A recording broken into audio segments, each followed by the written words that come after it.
Hello, everybody. This is Walt Cassidy coming to you from Central Brooklyn.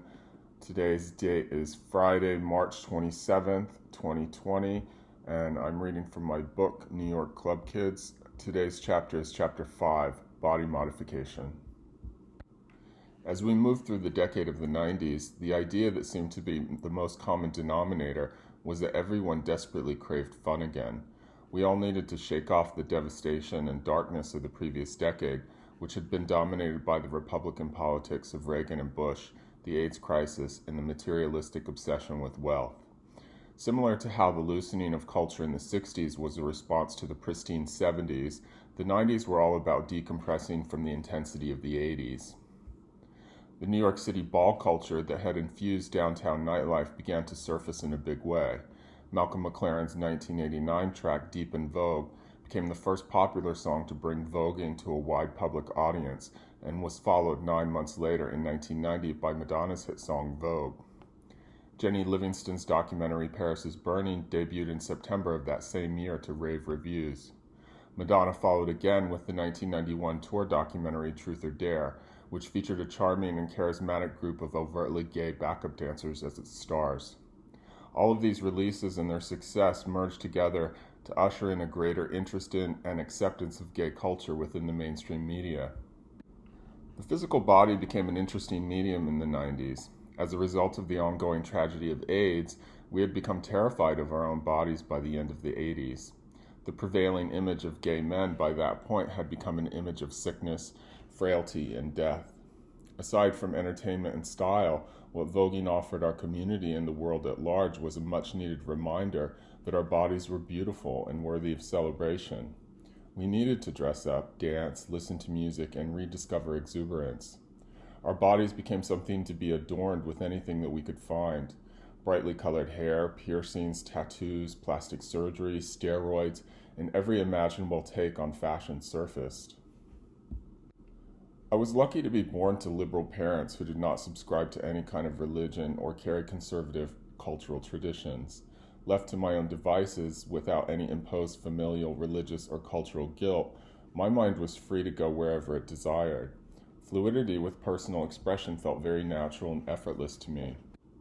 In my earliest recollection, I looked at the outside world and felt it was distinctly different from my inner experience.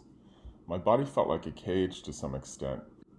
I sensed that if I could turn my flesh inside out, I could find freedom. That internal agenda was fully realized when I became a club kid. When I looked at myself as a club kid, I saw the spirit that had been living inside of my body that was now finally able to exist in full bloom. Many of my peers approached looks as armor. Their intention was to protect, guard, or distract from their inner experience. My purpose in creating looks was to reveal myself and tell the truth to the outside world about who I was in the purest sense. Dancing and movement were important parts of my expression and creativity. Not only did I feel completely free when I was dancing, but I also felt empowered. With my hair shaped into insect-like antennae, I would flail my arms out as if I was unleashing a set of wings, roll my eyes to the back of my head, and transport myself to wherever I wanted to go. Because I was so thin and flexible, I was able to easily contort and pose my body into a wide variety of otherworldly shapes. Much like yoga or martial arts poses, these movements and positions facilitated a wide variety of transcendental experiences to be had on the dance floor. Gender exploration was a big part of nightlife. I knew a number of people who first appeared on the scene as club kids and used that as a starting point in their journey towards transitioning their gender identity. While the notion of being transgender frequently resides within from the time of birth, nightclubs are often an important and safe space for individuals to test out different approaches. It was not unusual to meet someone as a club kid, see them then become a drag queen, and then witness their transition into being a woman. The same thing often happened with boys too. They might first present themselves as an androgynous femme queen, or with a kooky clown-like look, and then a year later be jacked out on steroids as an alpha male muscle boy. It was always surprising and exciting to see where people would start and land in terms of the gender spectrum. Since the club kid archetype generally applied to people under 25 years old, that window of time during which people expressed their identities tended to be quite flexible. which is one of the many things that made witnessing experiences like these so charming. There were a large percentage of transgender personalities working in nightlife. Their lack of acceptance in the mainstream made it difficult for many to get work outside of nightclubs and the sex industry. For someone who had an interest in transitioning or was just beginning the process, nightclubs offered opportunities to network with other transgender people. Mentoring was an important part of this experience. Gaining an understanding of things like hormones required contact with people who could offer guidance and access to those resources, which generally came through underground channels. Today, there are many more professional services available to the transgender community, but back in the day, it was largely black market. Most of the girls didn't have access to proper medical care to facilitate their transition. I frequently heard about illegal treatments being done out of an apartment uptown by a woman who was generally referred to as the tranny doctor of Harlem. There were horror stories going around about girls being injected with all kinds of toxic substances in an effort to reshape their bodies. Transgender legends Candy Darling and International Crisis both died premature deaths connected to bad procedures and unregulated hormone treatments. The heavily surged look has become a more refined aesthetic sought after by some within the transgender community. Surgery techniques have evolved, but in the 90s I saw some really bad silicone treatments, not to mention the severely botched faces and bodies. Towards the end of the decade, some of the girls who had gone down that path were able to reverse the results of bad procedures, but for many, the damage was beyond repair, and their faces and bodies remained butchered. Megaclubs in the sex industry were often in dialogue. Prostitution was still visible on the street in New York. Times Square had not yet been bought and cleaned up by Disney. There were male hustlers hanging out in the Port Authority bus terminal and female and transgender street hookers in the meatpacking district and along 10th Avenue near the tunnel. These ladies would stand in the streets working the passing cars in classic hooker outfits made up of fur coats, lingerie, and thigh-high boots. It looked just like a scene out of Scorsese's Taxi Driver. I knew a number of people who worked in the sex and domination fields. There were venues like the Harmony Theater and the Baby Doll Lounge where women would offer lap dances, Billy's Topless for the strippers, and sophisticated and immaculately designed dungeons like Pandora's Box where dominatrixes could host clients. Sex theaters like Show World Center, which was referred to as the McDonald's of sex, were bustling, as was the Gaiety Theater, where a steady stream of male hustlers would be brought in from cities like Montreal to perform and provide services for clients in a nearby hotel. The transgender girls on the scene, many of whom worked in the sex trade, frequented a venue called Sally's Hideaway, which was open from 1986 to 1992. After a fire at the first location, they made a short skip down the street to open another venue and called it Sally's 2, open at 252 West 43rd Street from 1992 to 1997. Both spaces were run by a man named Sally Maggio, whose previous business venture was the Greenwich Pub, another trans-oriented establishment. Sally began his career working in the infamous 220 Club, the preeminent transgender club that ran through the 70s. The 220 Club was a descendant of the Stonewall Inn, where the gay liberation movement began with the Stonewall riots. It was at the 220 Club that Sally first met Jesse Torres, who later became his business partner. The space that Sally's 2 occupied was connected to the Carter Hotel, which was previously known as the Dixie Hotel. One of the rooms in the space was still covered with hand-painted murals on lacquered canvas that dated back to the 1940s, when it was used as the Plantation Bar and Lounge. It was here that photographer Brian Lantelme began building his stunning and expansive portrait series of Sally's regulars, including the transgender and drag performers, male exotic dancers, and their friends and admirers. He shot consistently at Sally's 2 from 1992 to 1997 when the venue was closed as part of Giuliani's Quality of Life campaign. Lantelme was a great friend to and documented legendary personalities like Dorian Corey, Pepper LaBeija, Angie Extravaganza, Carmen Extravaganza, and Octavia Saint Laurent. He also frequented the ball scene throughout the 80s and 90s, building a whole other body of work that captured the ecstatic energy and beauty of that community and its circuit of events. The club kids, whose identity expressions embraced abstractness and fluidity, had a lot in common with the transgender community. Both groups understood and appreciated the notion of a blurry line. Our ambiguous identity expressions allowed us to think and apply ourselves within a broad spectrum of possibilities. We could operate within the exclusive underground and mainstream society simultaneously. Club kids and transgender people often sought to infiltrate and find space within the general heterosexual public, but from different angles and with different tonalities. The club kid temperament leaned towards the confrontational.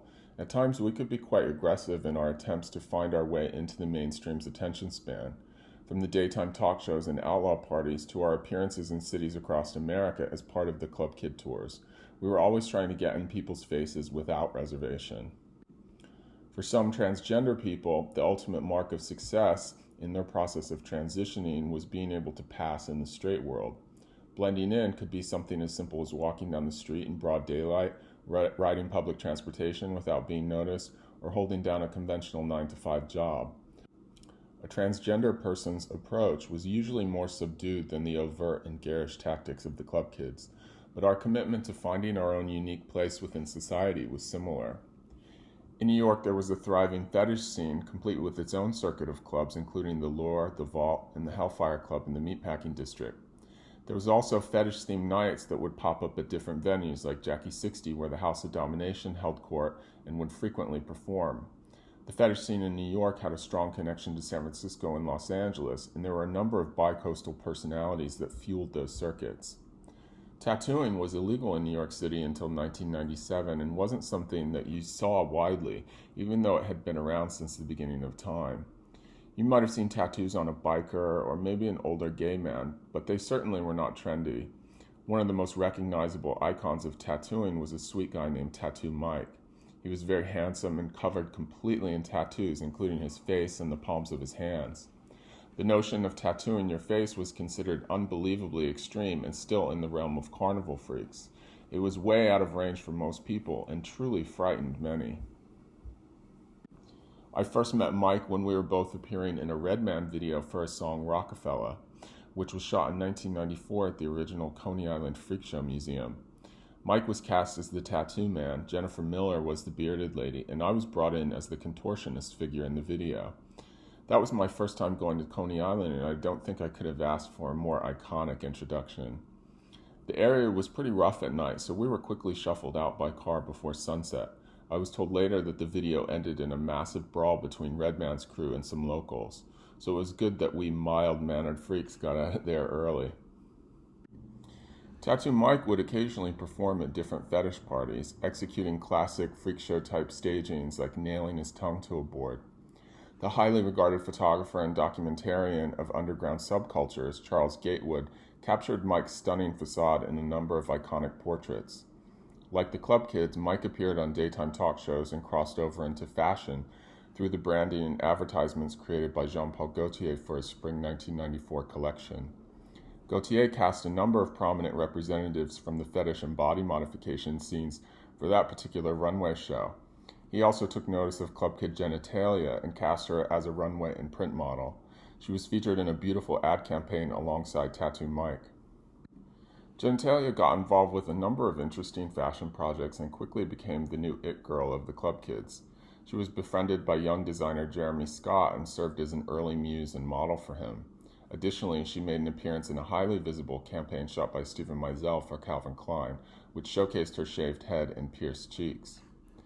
In the early 90s, Gauntlet Piercing Studio opened on the second floor of 144 Fifth Avenue on 19th Street. The original Gauntlet studio opened in 1978 in West Hollywood, after first operating out of the apartment of the company's founder, Jim Ward.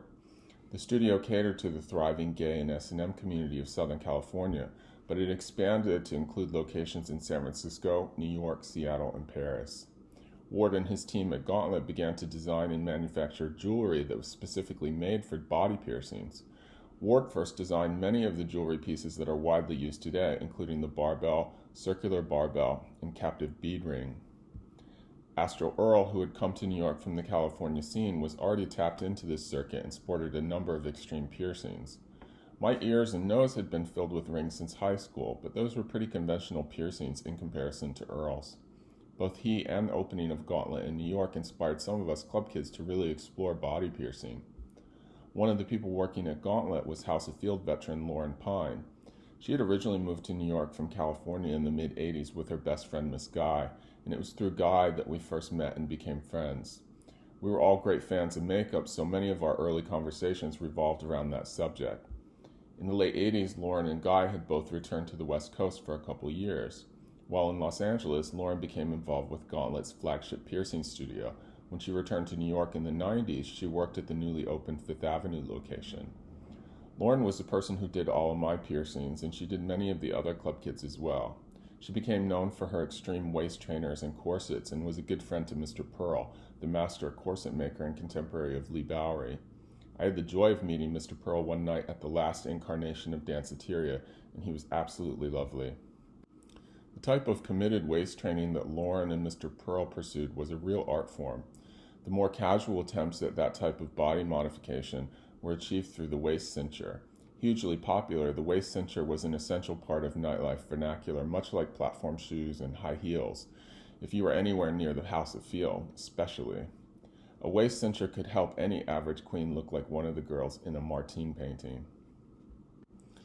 In addition to having piercings done and exploring some of the tools of body modification that were available, I was still finding my way with makeup. Fortunately, I was progressing pretty quickly.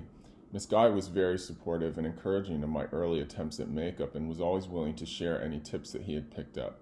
Like Lady Bunny, he was one of the queens who occasionally was hired to work in the Mac store on Christopher Street. By the time we met, he was also doing quite a bit of work as a makeup artist. Guy's look had a Sharon Tate quality to it, varied beyond the Valley of the Dolls. He had long honey blonde hair that he accessorized with sunglasses that he would place on top of his head. You could also see some references to the cult movie Foxes in his look.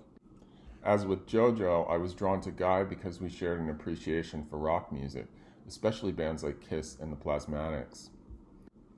The third queen who was really into rock music, but who crossed over into the club kid scene, was a guy named Michael T. I had taken notice of him very early on at Building, where he was always diligently handing out flyers to his party. He was naturally unmistakable without needing much costuming. He had giant glossy red lips, canine teeth, and a long mane of dark hair. His look culled from a number of familiar rock and goth references like Prince, Freddie Mercury, the Rocky Horror Picture Show, and Bauhaus, but those would be tempered with unexpected nods to ball culture. During his performances, he would go from doing stadium rock movements to snatching his long hair above his head, a classic gesture that voguers would make during the face and beauty categories at balls. It was a great mix of paradoxical effects. For a short time, JoJo, Miss Guy, and Michael T. formed a performance troupe called Trisexual Trash. They were much more exciting to me than traditional drag queens because not only were they lip-syncing to rock and roll songs, but also their looks were all about androgyny. All three of them were stunning, and their performances planted a seed in my head that would blossom a few years later when Desi and I would start our own band, Boob. There was a fantastic fetish clothing shop in the East Village called Body Worship, owned by two guys named Arjan Kiani and Denvetta. They carried unique designer items, many of which they made exclusively for the shop. When you start to incorporate something as specific as fetish gear into your arsenal of references, there's always the risk that it will look and feel gimmicky if you don't tune your eye and choose carefully. What was beautiful about their gear was that it was very well made and often comprised of interesting and unexpected materials. Body Worship offered refined and intelligent interpretations of the standard gear. The owners of the shop were always out at big nightclubs, so they had a good sense of how fetish could be approached in the club kid realm. One of their star models was a beautiful trans woman named Dale Broke, who I got to know at Webster Hall, where she worked with her sexy companion, porn star David Flex. One of the store's signature pieces was an incredible solid metal spike collar.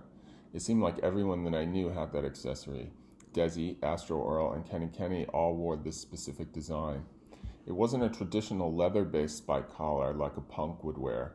This one was more sculptural, rigid, and completely made out of metal, which gave it a robotic, cyber-like effect. I wasn't into spikes. When it came to fetish gear, I was more interested in circular bondage rings. I've always loved the symbolism of a circle, the magical value it implies about connection, completeness, and cycles. At that time, I was wearing tons of oversized hoop earrings, the kind that you could purchase from the street vendors that were stationed along Broadway near Tower Records.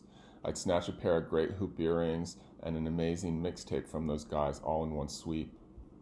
From Body Worship, I acquired a fantastic set of rubber wrist restraints and a matching collar, all of which featured oversized bondage rings. These became part of my uniform for a few years. The primary components of my early club kid style came about from mixing traditional African gear like talismanic shells, beads, and witchy leather pouches with the designer fetish gear from Body Worship. I was definitely the earthy one in the trinity that I shared with Desi and Earl. I was the insect, the fairy, and the tribal witch doctor. Earl was full-on alien and space-like. Desi was the gentle giant, the friendly monster, the one that could eat you in one bite, but that would probably cuddle you instead. We made a great team because each of us occupied a unique set of references, but shared the same level of intensity and impact. At Limelight, the three of us started to get to know a group of heavily tattooed straight guys from New Jersey. Earl had first met them and brought them into our fold. They operated a tattoo studio and produced a very successful line of body jewelry called Rings and Things. Carrie Brief and his wife Christine owned the company. They mass-produced a number of brightly colored jewelry pieces that were widely distributed as the trend of body jewelry began to rapidly gain popularity. Desi, Earl, and I became great friends with the crew that surrounded that shop. They were like an extended family to us. We would go out to New Jersey, where Carrie began tattooing all of us for free. He inked in all of our UFO tattoos and was tremendously supportive of everything that we did. Carrie and Christine have the largest collection of my early club kid paintings. Many of us from the inner circle of the 90s club kids had evolved out of hardcore goth and industrial music. That foundation is probably what gave us a bit of a dark and intense edge that differentiated us from the earlier club kids. We loved bands like Skinny Puppy, Thrill Kill Cult, the legendary Pink Dots, Edward K. Spell, and all the 4AD label stuff like Cocteau Twins, This Mortal Coil, and my personal favorite, Dead Can Dance. We were also fans of the legendary goth magazine Propaganda, which was founded in 1982 by New York-based photographer Fred H. Berger. The publication focused on a wide range of topics related to goth culture and featured great black and white photographic pictorials of highly sexualized, young, androgynous figures posed in settings like graveyards. Another publication series that had a great influence on us was Research Magazine, which was published out of San Francisco and founded in 1980 by V. Vale, who had also created the punk fanzine Search and Destroy. The issue that had the most impact on me was the one titled Modern Primitives, released in 1989. This publication was my first contact with the term and concepts of modern primitive subculture. It included interviews and essays with key figures like Fakir Musafar, Anton LaVey, Genesis Peorage, and Gauntlet's founder Jim Ward. In 1985, directors Dan and Mark Jury created the documentary Dances Sacred and Profane, which focused on the work and experiences of photographer Charles Gatewood. Gatewood was largely responsible for first documenting many subcultures, including the modern primitives, and bringing them to the public's attention. The film features Gatewood's legendary sojourn to capture Fakir Musafar and Jim Ward's execution of an ancient Sioux Sundance ritual at an isolated sacred tree in Wyoming. Musafar's body is completely suspended in air by two giant steel hooks, pierced through his chest and attached by rope to the tree. The ritual and the endurance of pain were said to open up a portal, which allowed the practitioner the opportunity to come face to face with God.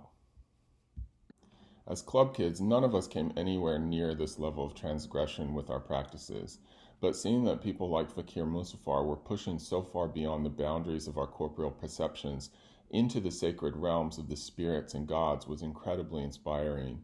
If nothing else, it validated my long-standing intuitive sense that there was, in fact, another world beyond the flesh, and it was possible to access it. Desi, Christopher, and Pebbles introduced me to the work of avant-garde singer Diamanda Gallas. She performed a seminal piece, Plague Mass, in 1990 at the Cathedral of St. John the Divine in New York City. The performance was recorded and released as a live album in 1991, a harrowing conveyance of the pain and suffering endured by the gay community as a result of the AIDS pandemic. Gallas lost her brother to the disease and was a prominent member of ACT UP. She maintained an uncompromising commitment to integrity in her work. The penetrating and poignant releases that she conveyed in her music mirrored the experiences that I was having while dancing in nightclubs. Despite the musical styles being completely different, the opportunities for transmutation and catharsis through sound were very similar. A few years into the 90s, I began stumbling across the name Ron Athey in association with Gauntlet, Act Up, and the fetish circles. Aside from getting pierced, I was never really involved in that scene, but I knew people who were and would occasionally be invited to parties on that circuit. It would be at those random events where I would see people like Tattoo Mike. Like Musfar and Galas, Ron was doing incredibly transgressive work, tapping into a broad range of references. He utilized body fluids and the human flesh as a medium. Ron had been the boyfriend of goth icon Roz Williams, the singer from Christian Death. They performed together as premature ejaculation in various clubs and galleries. Athey became a regular performer at Club Fuck in Los Angeles, which ran from 1989 to 1993. Body modification, tattooing, and piercing were staples in the vernacular of that particular club, as many of the performers explored and challenged the temporality of the body during the height of the AIDS crisis. Other regular performers included Vaginal Davis, Bob Flanagan, and photographer Kathy Opie, who also began documenting Athey and some of his pieces. After a 1994 performance of 4 Seasons in a Harsh Life at the Walker Art Center in Minneapolis, Athey found himself and his work to be at the center of a controversial storm playing out on the floor of the U.S. Senate over National Endowment for the Arts funding. Ron had been living publicly with HIV for many years. During the performance at the Walker for the scene titled Human Printing Press, Athey cut the back of Daryl Carlton, also known as Divinity Fudge, made impressions of the wounds on paper towels, and passed them over the heads of the audience on a clothesline pulley. Carlton was not HIV positive, but it was falsely reported in the press that the audience had been exposed to HIV-positive blood. The religious and political right wing went berserk, despite the fact that Athey had never in his career sought public funding or grants of any kind. Nonetheless, his name, along with other artists like Robert Mapplethorpe and Andres Serrano, became synonymous with the historic controversies regarding the National Endowment for the Arts. The club kids loved blood, and we were constantly incorporating it into our looks. Our take on it was much more cartoonish and silly, as was usually the case with everything that we did. There was something so powerful and scary about blood, particularly because of the AIDS crisis. But I don't think any of us consciously thought about it that way. Blood was just another tool to express our creativity and hopefully grab someone's attention. Sacred Boy, Michael Alec, and William were especially big fans of horror films, but all of us had grown up watching the endless stream of fast food scary movies like Friday the 13th, Nightmare on Elm Street, and the Texas Chainsaw Massacre. Throughout the 70s and 80s, serial killers and cults were a huge phenomenon, so the horror vibe was well embedded into our psyches from multiple angles and was a familiar reference from which we pulled inspiration. Out of everyone, Sacred was the most invested in horror, and he definitely did it the best. He and Michael created a reoccurring party theme called Blood Feast. It was largely Sacred's idea, and he worked directly with Limelight's art crew to create different theme vignettes to be placed throughout the club. Certain club kids would be hired to play out different roles or sit inside the installations. The whole idea of having club people perform inside of installations was something that harked back to Area and was frequently revisited. In the summer of 1992, the club kids, in conjunction with Project X magazine, staged an exhibition at the Willow Gallery in Soho. Christopher Comp went about curating all of the localized talent under our Club Kid umbrella for the exhibition. In addition to video works by Charles Atlas, an installation by Joey Horatio, and illustrations by Kabuki Starshine, a selection of club kids would be physically on display as live art objects. Michael Alec always kept a brainstorming list of ideas to be pursued in regards to the club kids, and an exhibition had been on that list for a while. He was always strategizing about how we could extend our reach beyond the boundaries of the nightclub format. The club kids had become a widely recognized facet of nightlife in New York, so the simple fact that we would appear somewhere in broad daylight caught people off guard. At the time of the exhibition, Lee Bowery was booked to come into town, so Michael was keen to impress him with how much the club kids had grown and evolved. Everyone was really excited that Lee would be in attendance, but as an art student, I was more interested in being able to add a proper gallery exhibition to my resume. I had already staged an installation of my drawings at Limelight, but this was another level. This was a group show in an actual Soho gallery. Each of the club kids was assigned their own pedestal on which they could sit, stand, or install themselves in some fashion. Astro Earl appeared completely naked except for silver body paint, platform boots, and wire wrapped around his body. Amanda Lepore sat perched within an installation of different props, including a toy microwave oven. The storyline that Amanda had been a housewife in New Jersey who escaped to work in nightlife was always being bounced around, and I suppose the toy microwave oven was a reference to that. Sacred Boy posed as an innocent little schoolboy with a book, a teddy bear, a knife, and a giant bloody bolt going through his head. Kide wore a horned leopard print and leather number that he had created. Desi and I requested to be placed next to each other so that our installations could be connected and interactive. Desi had the idea to present himself as a fetus. All throughout high school and during my first year in college, I had been very politically active, often going to Washington, D.C. for different rallies and protests. I joined actions for PETA, the anti-war movement, and pro-choice women's rights.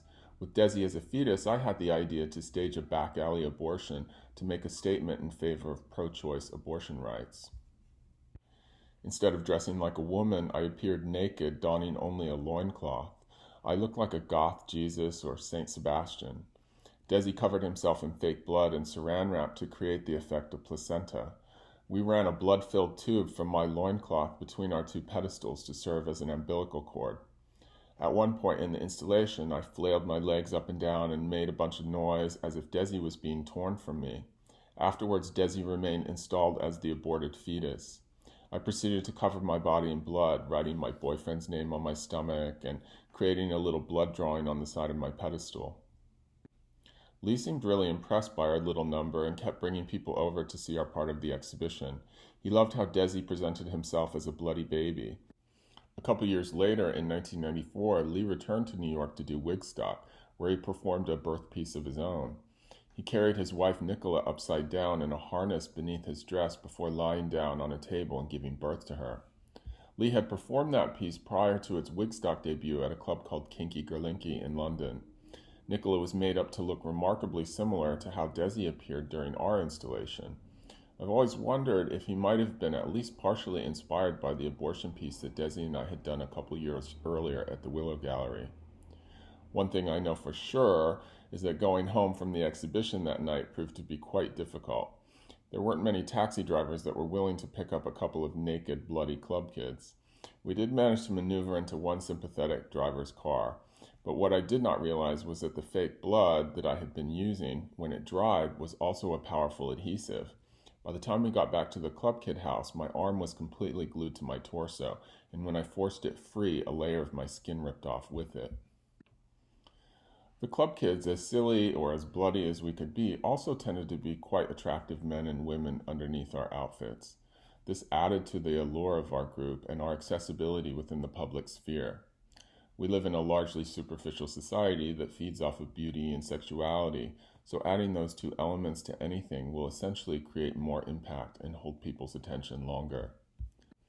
The club kid approach to sexuality was not at all highly evolved or intense. Our scene was never driven by sex, but there was definitely a component to our equation that could be playful and naughty. Our sexuality was mixed with a certain level of innocence and youth, more in keeping with the tales of Lolita and Death in Venice. This detail never escaped Michael Alec, who frequently incorporated it into party themes and promotional material. At one point, Alec created a small magazine called Squirt, in which a selection of club kids, along with other downtown personalities, appeared nude. The images were shot by celebrated photographer Stefan Lupino, who was known for creating highly sexualized portraits since the days of Area and The World. The cover featured an image of a flaccid Alec masturbating, and the miniature publication would be used to promote his birthday party at Disco 2000.